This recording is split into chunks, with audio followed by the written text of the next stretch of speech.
Hi guys, welcome back to Chess the Matthew. So on this video, we will tackle about the game between Levan Pantsulaia versus Magnus Carlsen on the FIDE World Cup 2023. So on this video series, we will tackle about the chess journey of Magnus Carlsen on the FIDE World Cup 2023. So here, Magnus Carlsen is black and Levan is white, and their opening battlefield goes with the moves of knight f3, knight f6,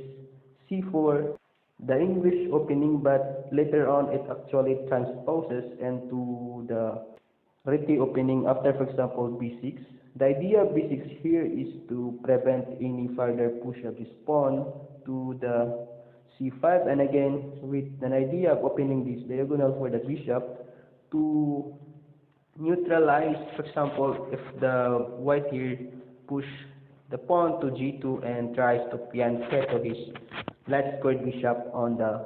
g2. So here, for example, after the moves of g3, in which Levan here plays because he wants to develop his bishop on the g2, and for example, after g6, opening up some diagonal for his dark squared bishop for Magnus Carlsen, in which it actually goes for a double fianchetto on this position. And for example, after bishop to g2, as like I said, the b6 here was actually been moved, so that, for example, after the white here plays bishop to g2, here comes now the bishop b7 for black here, and tries to neutralize this aggressive bishop on this diagonal on this position.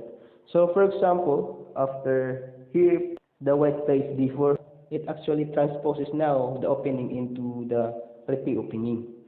So after, for example, the moves of bishop to g7, clearing his king side for Magnus Carlsen so that he can later on castle on the king side. And for example, after Levan plays here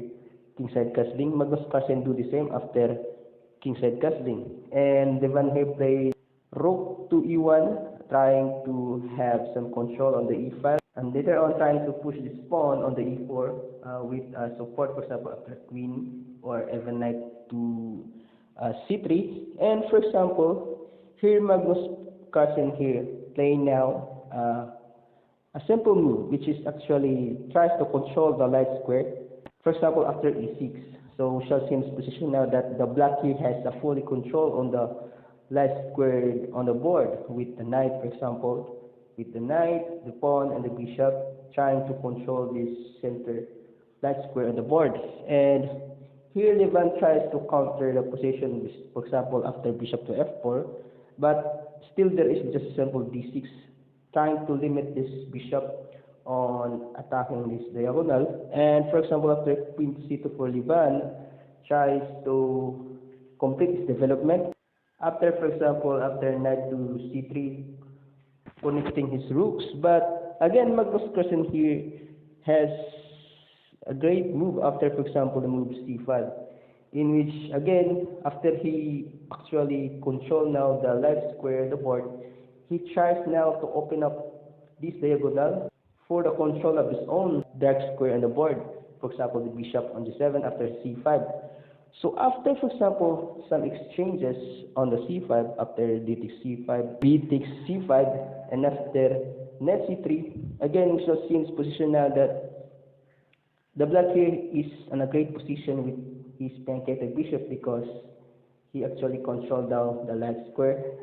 on the board. And again, after this opening, and after this knight will be moved, then he has again a control on the dark square on the board.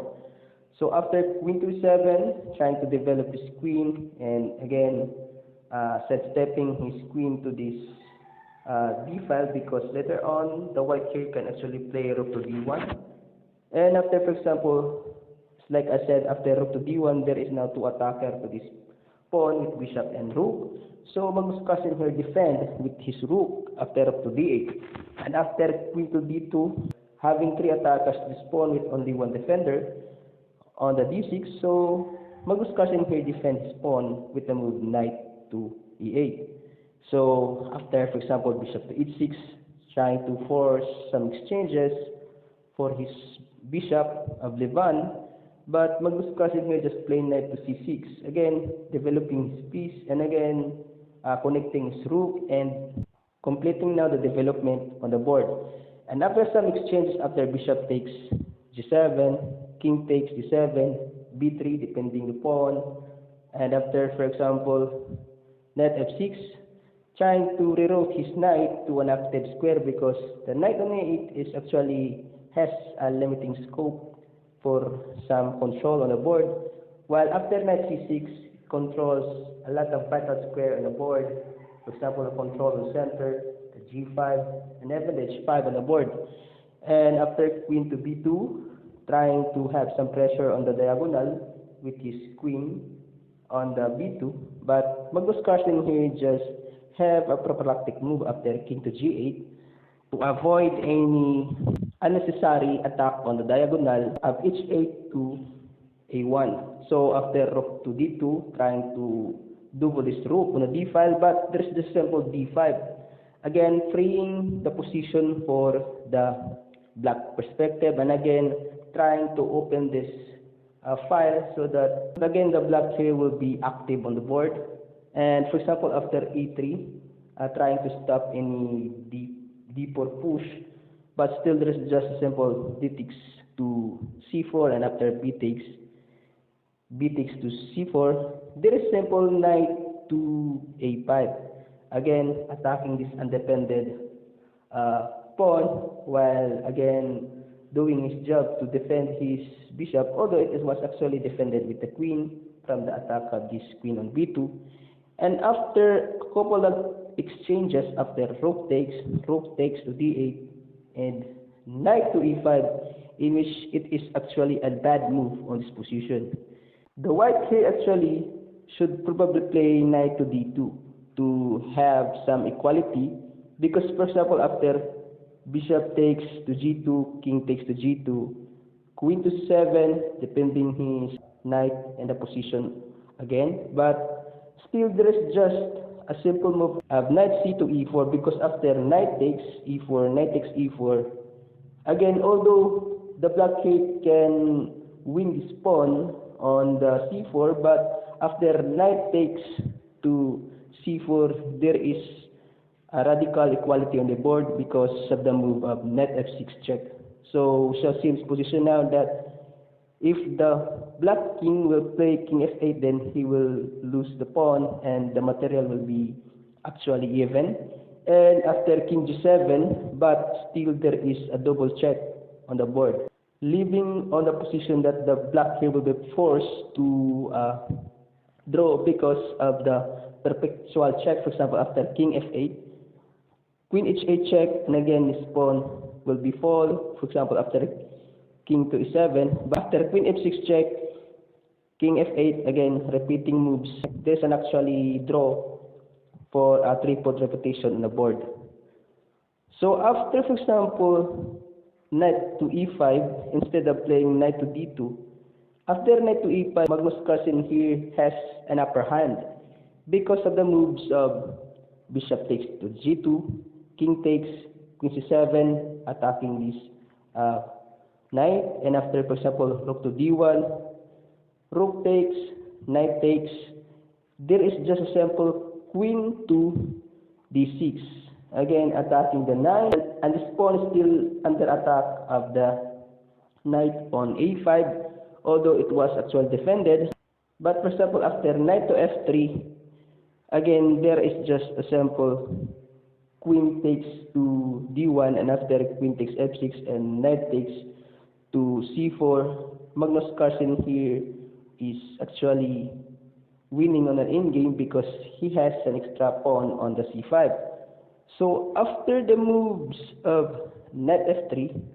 the white here should play h4 instead of knight f3, because after queen takes d1, there is just simple queen b8 check, and after king g7, a capture on the pawn on a7, and after rook to d8, defending his knight, and again his knight in f6. After, for example, queen takes f7 check. On this position, the black here is actually losing, even though he played, for example, the move after king h6, because after f3, queen to d2 check, there is just simple queen h3, rook to d1 defending his knight, but there is just simple g4 with an idea of playing g5 on the board. And for example, after queen to g8, there is the simple queen takes f6,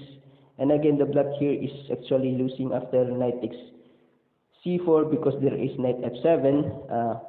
a force to capture because the black here is actually leading to a checkmate. For example, after queen takes f7, knight e5, and queen f8 checkmate, and the black here is actually checkmated after 36 moves.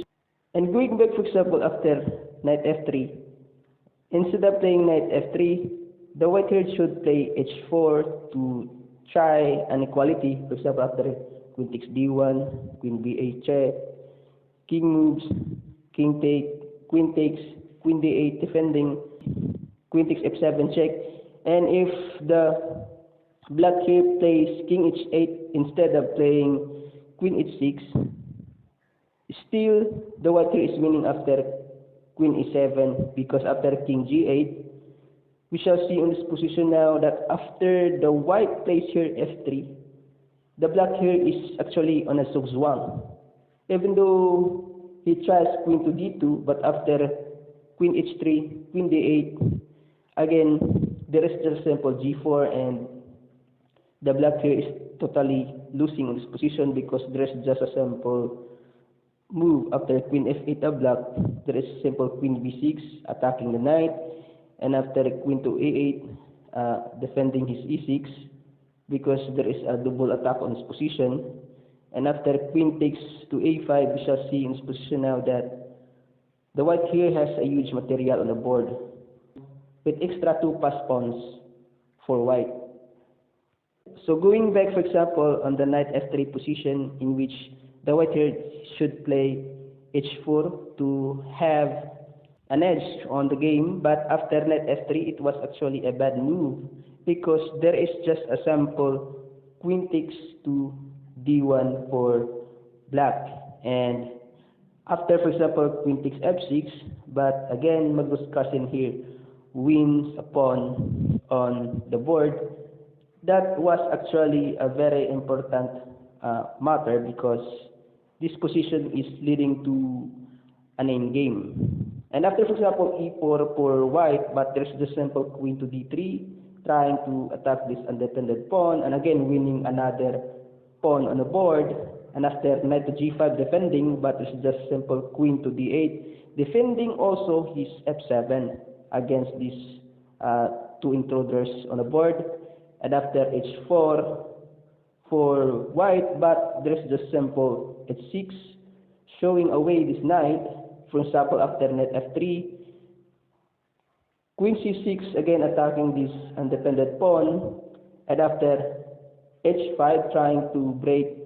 the fortress of the black king, but there is just simple queen takes to e4, and after h takes g6 and queen takes g6 and queen to f4. After queen to d3, we shall see in this position now that again the white here is actually losing, even though he tries the move queen h6, but there is just simple queen f5, and after queen h4, and for example knight moves, having a force queen trade, and after queen takes g5, knight takes g5 and c4, we shall see in this position now that still the black here has an extra pass pawn on the c file. So after queen to d3, although Levan here didn't capture this h6, but after queen to b8 check, and again this move is actually a losing move for white because after king to g7, queen takes a7, but there is just simple knight to a3, trying to force some simplification because after f takes e3, queen e2 check, a double attack, and after queen h3, queen takes f3, and still we shall see in this position now that the black here has an extra pass pawn on the c file. Even though, for example, though white here tries to capture this pawn on c4, on c5, but there is the simple queen h1 check, and after king to g4, but there's the simple g5 check, and again the black here was actually forced to capture the pawn because, for example, if he tries to escape the check, but there is a mate and one on the e4. So after, for example, queen takes f3 for Magnus Carlsen, Levan here tries to promote his pawn on a file after playing a4, but it is still the same after queen h1 check, because after king g4 there is queen to e4 check,